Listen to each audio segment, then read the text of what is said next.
School auto బోల్తా పడి పలువురు విద్యార్థులకు గాయాలైన ఘటన మంచిర్యాల జిల్లా లక్సిటిపేట మున్సిపాలిటీలో జరిగింది. భగత్ సింగ్ నగర్కు చెందిన విద్యార్థులు ఆటోలో ప్రభుత్వ పాఠశాలకు వెళ్తుండగా సిఎస్ఏ రోడ్డు మార్గంలో బొలెరో వాహనం ఢీకొట్టింది. ఈ ప్రమాదంలో గాయపడిన విద్యార్థులు స్థానికులు ప్రభుత్వ ఆసుపత్రికి తరలించారు. ఈ ఘటనపై కేసు నమోదు చేసుకున్న పోలీసులు దర్యాప్తు చేపట్టారు.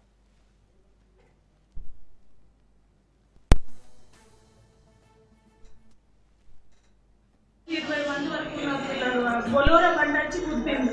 భగత్ సింగ్ నగర్ మాది భగత్ సింగ్ నగర్ నుంచి గవర్నమెంట్ స్కూల్కి పిల్లలు వస్తారు.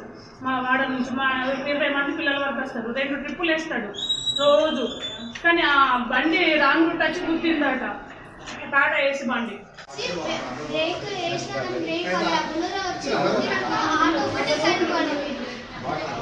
ఆటో ముందు వచ్చిన అదే రాంగ్ రూట్ వచ్చింది.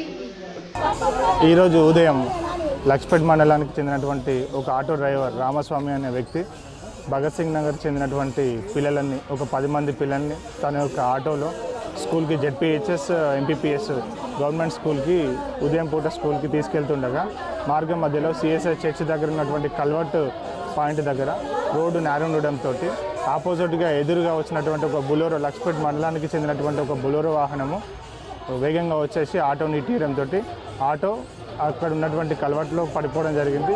ఇటీ యాక్సిడెంట్లో 2 ఆడపిల్లలకు చిన్న చిన్న ఇంజురీస్ అయినాయి. రిమైనింగ్ అందరి పిల్లలు కూడా చిన్నగా ఇంజురీస్ అయినాయి.